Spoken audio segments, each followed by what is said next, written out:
どうも、ケイスケです。今年のパナソニックルミックスすごくない？この前発表されたルミックス S9 といい、急に勢いが増してきたような気がします。急にね、いろんなカメラが出てきて、そして今回はそのルミックス S9 とはまた真逆のようなコンセプトのカメラが登場しました。こちら、パナソニックルミックス GH7。これまた正直レビュアー泣かせみたいなカメラではあるんですけども、すごく死角がないカメラが出てきました。正直前のモデルの GH6 も僕使ってたんですけども、映像の綺麗さとか、映像の質みたいなところは結構そのまま担保されたまま、機能的に必要な部分も全部詰め込みましたよっていうカメラが今回のね GH7 だと思います。多分ね、これ以上どこを進化させればいいんじゃというぐらいかなり機能がモリモリに盛り込まれてまして、もうほんと新しいオートフォーカスだったり、新しいカラーだったり、あとは新しい音みたいなね、そういうところも含めていろいろ盛り込まれて、これがマイクロフォーサーズの答えなのかなというふうに思いました。ということで今回は僕の可能な範囲でこの GH7 の魅力をたっぷりとご紹介していければと思いますので、ぜひ最後まで見ていってくれると嬉しいなと思います。早速いってみましょう。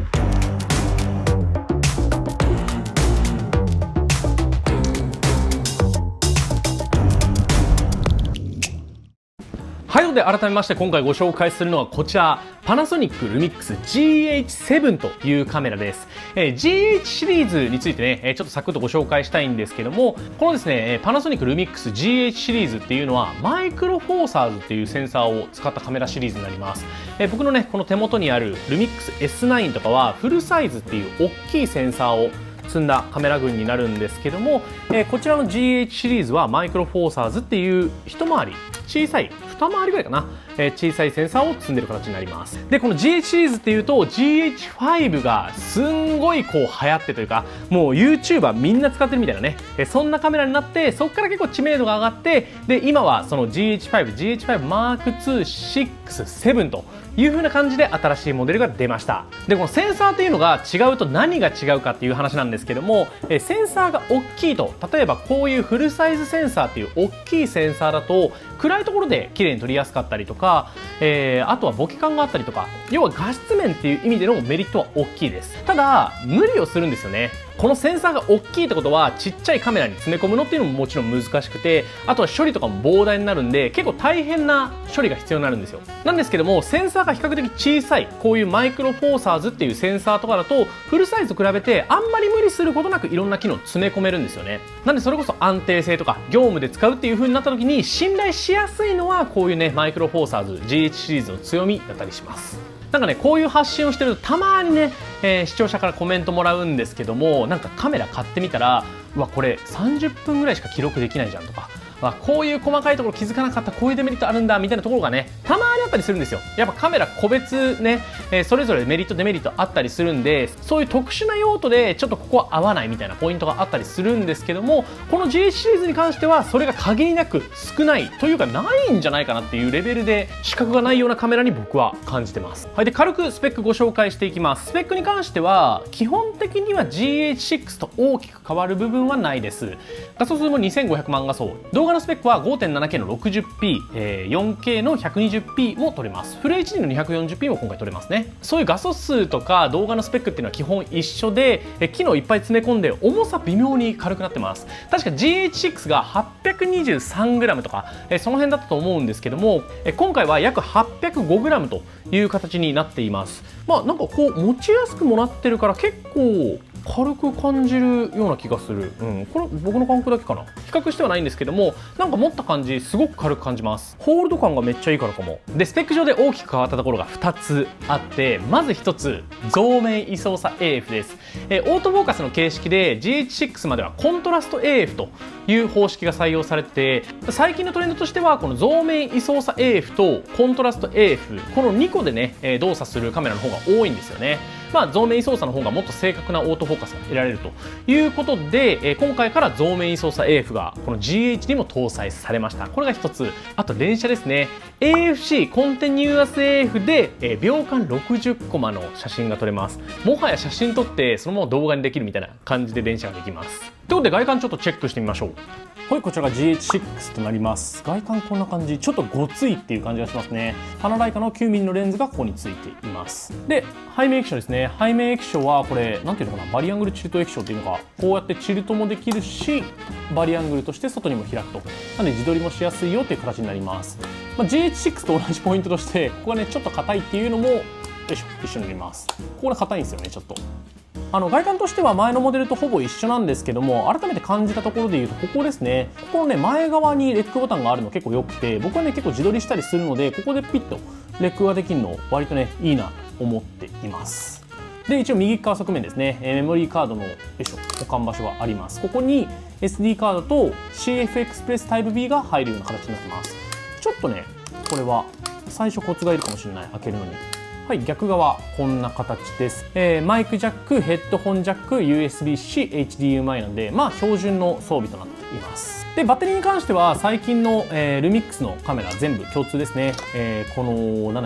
BLK22 っていうバッテリーが使われて、これはルミックスの S9 もそうだし S5-2 だったりとか、GH6 とかも全部同じバッテリーとなっています。なので前のモデル持った人からしても同じバッテリー使えるのはかなりメリットかなと思います。外観としてはシンプルなんですけども、こんなもんでしょうか。ケイスケの動画。はい、ということでざっくり外観ご紹介しましたので、ここからちょっと作例、軽く撮ってきましたので、作例の方も見ていただけると嬉しいなと思います。ということで作例の方どうぞ。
はい、ということで、GH7 で自撮りをしております。今レンズは 9mm のレンズでもう手で持ってちょこんと手に乗っけて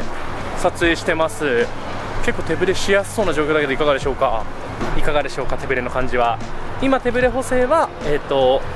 標準、電子手ぶれ補正標準でやってます。お買い物です。はい、これ手持ちで撮影しております。手持ちの 70mm 歩きです。歩きの 70mm でこの手ぶれ補正の強さやばくない？これやばいよ。やばいの？やばいやばい怖い怖い怖い怖い怖い怖い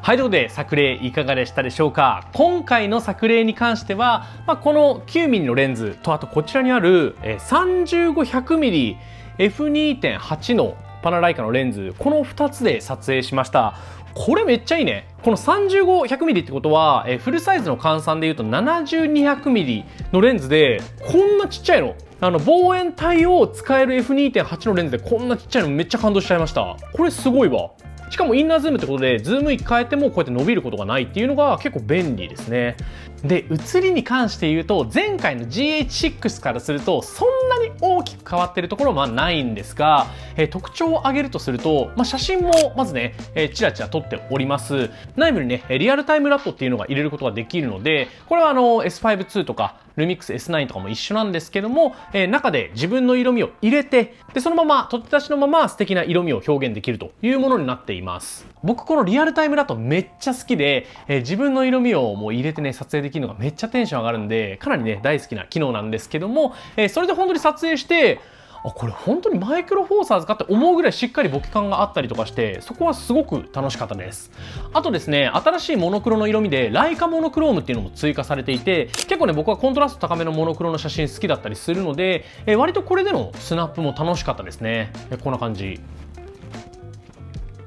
なんかやっぱそこはライカらしいちょっとしたこうシャドウのね、快調感みたいなのが結構楽しかったです、スナップしてて。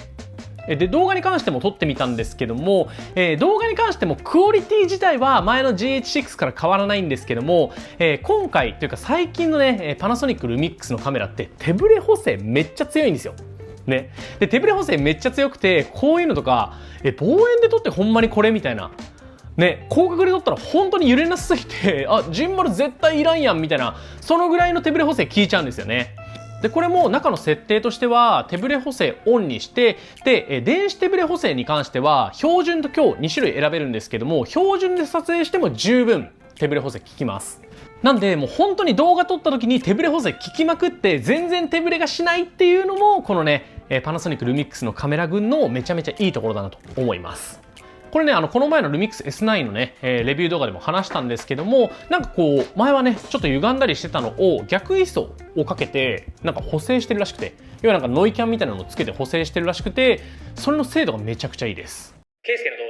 画。で、ここまで紹介してきて、おおむねこのカメラ GH7 の概要っていうのはなんとなく理解していただけたのかなと僕は思ってるんですけども、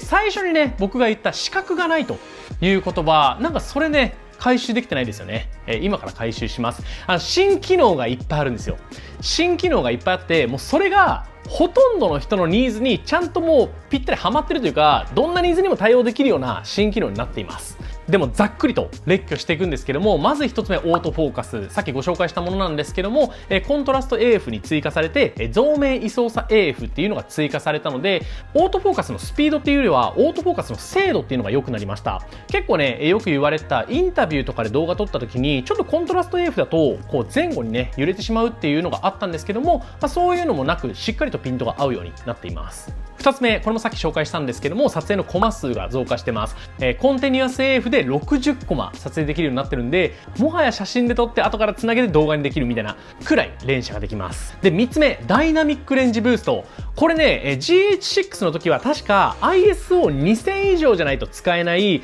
白飛び黒つぶれの少ない映像を撮るために、なんか内部でリアルタイムでちょっと合成するみたいなことを行っているね、機能なんですけども、それがフルレンジで使えるようになりました。なんか特別な設定をする必要はなくて、もう最初からオンになっている機能なので、シンプルに GH6、1個前のモデルからするとダイナミックレンジが1段広まっているという形になります。なんで、ログ撮影の ISO でいうと、500から使えると。で、12800まで使えるという形になります。で、4つ目、新しい色味ライカモノクロームですね。かなりスナップは楽しいです。で、5つ目、リアルタイムラットですね。確か GH6 の時とかって焼き込みじゃなくてプレビューで自分の色味を当てることができたんですけども、今回からリアルタイムラットって言って、撮影した写真とか動画に直接焼き込むっていうことができます。僕はね結構主に写真で使ってるんですけども、写真を JPEG と RAW で保存するときにその JPEG の方は自分の色味にして RAW は後で編集できるようにするっていう形で保存したりしてます。これがねかなり便利です。ちなみにこのリアルタイムラットの機能もこちらの、ルミックス S9 と同じように混ぜるっていう機能が追加されたりしてます。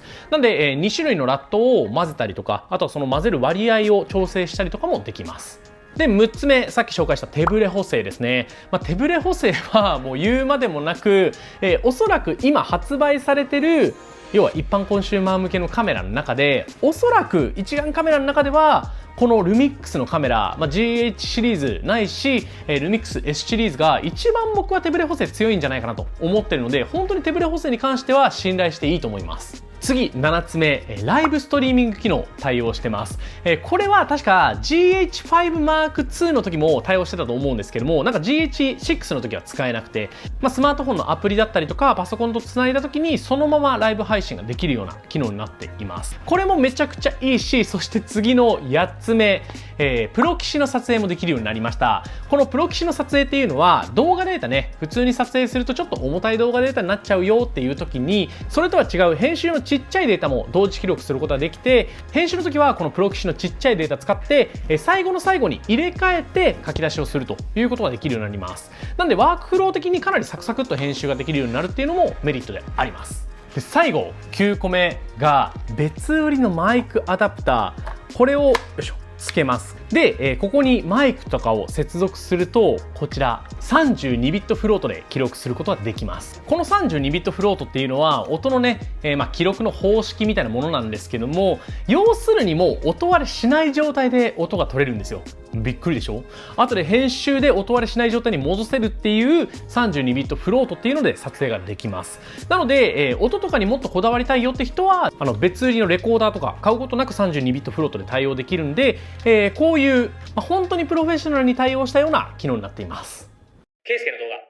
はい、ということでここまでじっくりと見ていただきありがとうございます。実はこの今撮影しているのは、今までの動画とはちょっと違って、発表後に改めて撮影してます。でなぜ改めて発表後に撮影しているかというと、追加の情報があったのと、あとはですね、せっかく発表後に公開するのであれば、ちょっと皆さんからの質問、こういうとこ気になってますっていうのに全部回答したら面白いんじゃないかと思いまして、改めてこの部分だけ撮り直してます。で、まずですね、すごい目玉の情報を2つ僕逃してまして、てか発表後に知った情報もありまして、でその2つの情報なんですけど、まず1つ、ロー動画が撮れます。これね、普通にロー動画撮れたんですけど、僕実は試せてなくて、なんでかというとですね、このロー動画、プロレスローっていうね、形式で保存ができて、要は写真のローと同じようにデータが生データの状態でいじることができます。なので編集とかは結構サクサクなんですよ。圧縮されてない分編集はサクサクにできるんですけども、データ量は大きい。なんですぐ何十ギガとか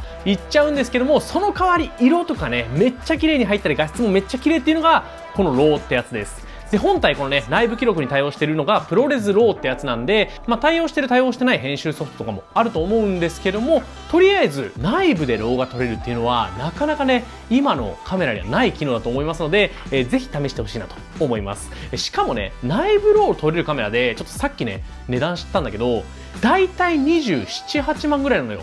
30万超えないカメラでこのね内部ロー撮れるやつないから、本当に。そしてもう一つ、これは優勝対応になるんですけども、優勝のアップデートでアリログ C に対応しました。このアリログ C って何かっていうと、映像の業界ではめちゃくちゃ有名なアリっていうカメラがあるんですよね。もうなんだろう、本当にすごい映像が綺麗なドラマとか映画っていうのはこのアリで撮られてるってぐらいの、もう超有名な、僕らがもうみんな憧れるようなアリっていうカメラがありまして、本当1000万とかの、そのアリで使っているログ撮影のフォーマット、色味っていうので、このカメラで撮れるようになります。またね、これもね、僕試してないので、ぜひ試したらね、ちょっと皆さんにシェアしたいんですけども、その色味も優勝アップデートで、更新できるようになりますという形で、この2点伝え忘れたので追加でした。ということで、この2点、追加し忘れたし、新しい情報としても入ってきたので、追加でした。これね、こんなにモリモリで、ね、この値段ちょっとなかなかないですよね。もう本当に業務用の機種なんで、ね。でですね、TwitterX の方で、この GH7 気になるところはありますかとポストさせていただいたんで、いくつか来てたので、ちょっと全部答えることはできないんですけども、ある程度この場で質問に答えたいと思います。で、こういうね、ツイートをしまして、気になるところあったらリプランでくださいというね、質問をしまして、結構いただきました。端っこから答えられるところを答えていきます。まず1つ目、S9 にあるハイブリッドズームはありますか？これはついてないです。ハイブリッドズームっていうのは、S9 のちょっとね、レビュー動画見ていただければと思うんですけども、ズームレンズに合わせてクロップ率を変えるっていうね、ズーム機能があって、それはね、フルサイズカメラ専用の機能なのでついてないです。ただし、クロップズームってやつはあります。次、GH シリーズ初の増面位操作ということでストレスのない AF が実現できているかが気になります。オートフォーカスに関してはさっきねちょこっと出してあると思うんですけども、こんな感じです。結構というかかなり正確で速いなと思いました。これねデフォルトの状態から何もオートフォーカスのねものいじってないんですけども、かなり正確でスピードの速いものになっています。もちろん僕のね持ってるのはデモ版なので正式ローンチ版ではないんですけども、最低限このぐらいのオートフォーカスは確保されているという形になります。次、オートホワイトバランスロックありますか？これはあります。これはですね、ホワイトバランス、要は色温度っていう話なんですけども、これをオートで設定した時に、そのホワイトバランスをロックする、ボタンっていうのをつけられるかって話なんですけども、これはあります。これをですね、ファンクションボタンとかに割り当ててあげると、ファンクションボタンを押した瞬間にそこでホワイトバランスが固定されます。なんで便利ですよね。これは確か S5-2 とかからついた機能だったと思います。違ったかな？ GH だったかな？次、電車飛行機のオートフォーカス。これもかなり精度がいいです。なんかどういうシーンで試せるかっていうの難しいんですけども、こんなにね、ちっちゃい感じで映ってる被写体でも、かなり正確に認識してました。次、バリアブルフレームレートの時の AF 仕様の可否、これはですね、使えないです。このバリアブルフレームレートっていうね、要は 4K の 120p とか撮るときにスローモーションにするときに使う機能なんですけども、この機能をオンにしたときはマニュアルフォーカスのみになっちゃいます。これは GH6 の時とかと同じ仕様です。次、以前他のルミックス機で動画にされていた一瞬ブラックアウトする問題が、GH7 では改善されているのか、これに関してなんですけども、前のね S9 とかの、話の時に写真を撮った時にちょっとブラックアウトの時間が長いような気がするみたいなね、話を僕がしたんですけども、それに関しては、基本仕様なんで改善はされていないんですが、なんかレスポンスの処理のスピードが上がってる気がします。なんでブラックアウトが改善するスピードだったりとか、あとは動画の録画が開始される前にちょこっと一瞬食ってね、止まる瞬間があったりするんですけども、そのねスピードはフルサイズ機よりはかなりいいです。はい、次ですね、この XLR 端子について質問が来てたんで、お答えします。まず従来の XLR1、要はこの2ではなく、従来のモデルが GH7 で使えるかの話なんですけども、これは使えます。これねちょっと難しい話なんですけど、確かね従来の GH6 の時とかって、録画するともともとねこのカメラ本体だけでも4ちゃんの録音になったはずなんですよ、音声が。でそれがまず2ちゃんになりました。2ちゃんになって、この XLR をつけた時のみ4ちゃんになります。でさらにこれを経由した音声は32ビットフロートで記録することができます。でつまりここにねマイクジャック 35mm のねマイクジャックとかもあるんですけども、ここから入力した音とかも全部32ビットフロートで記録することができます。であとちょっとできる特殊なこととしては、これも質問来てたんで僕はどこで使うねんとは思うんですけども、これをつけた状態で4ちゃん記録になるので、ここの要は 35mm ジャックとカメラの内部のマイクを使って合計で4ちゃんっていうこともできます。なのでこの XLR をつけるとかなり音声の幅っていうのが広がるという形で覚えておいてください。はい、最後ですね、縦繰り端子はありますか？今回は縦繰りはなしです。はい、ということで、たくさん回答してきました。まあねちょっと全部回答できているわけじゃないかもしれないんですけども、可能な範囲で僕が分かる範囲で回答はできたと思いますので、ぜひこれからの検討の材料にしていただけると嬉しいなと思います。ということでちょっと前の僕にバトンタッチで圭介の動画、はい、ということでたくさん喋ってきましたがいかがでしょうか。さっきからずっと紹介している通り、全体見ていただくと、視覚がないのがわかるかなと思います。新機能ももちろんなんですけども、細かいところが本当に配慮されているので、例えば業務に使う人とかそういう人はもうもってこいっていう感じじゃないでしょうか。やっぱね映像の綺麗さとかこうボケ感とかそういう面で言うと、こういうねフルサイズには勝てないです。それで勝とうと思ってるカメラではないと思うんですけども、やっぱりマイクロフォーサーズってレンズもねめっちゃちっちゃくなるし、さっき紹介した 35-100mm、フルサイズ換算で言うと 72-100mm ってさ、大体このぐらいのサイズなのよ。本当にこんなサイズがキュッとこのサイズに収まってくれると。しかもズームしてもこうやってね長さ変わらないので、ジンバルが使える。ジンバル使うほど手ぶれね補正悪くないけど、そういうのも使えるということで、かなり業務の撮影の幅が広がると思います。プラスしてもう絶対カメラに失敗したくないよっていう人が買うカメラとしてもいいのかなと思っていて、例えばね、さっき冒頭でも言ったかもしれないんですけども、いつの間にか30分で止まっちゃってたとか、そういうアクシデントが本当にないカメラとしてかなり今回の GH7 ぴったりだなと思います。今回僕がね紹介できるだけ紹介はしてるんですけども、それでもまだ足んないぐらいにいろんなパワーを秘めてるカメラであります。ぜひですね気になったら、公式サイトの方だったりとかいろんなところでチェックしてみてくれると嬉しいなと思います。ということで今回の動画はこの辺にしたいと思います。今回の動画いいと思ってくれた方は高評価ボタン、チャンネル登録もぜひよろしくお願いします。それではまた次の動画でお会いしましょう。バイバイ。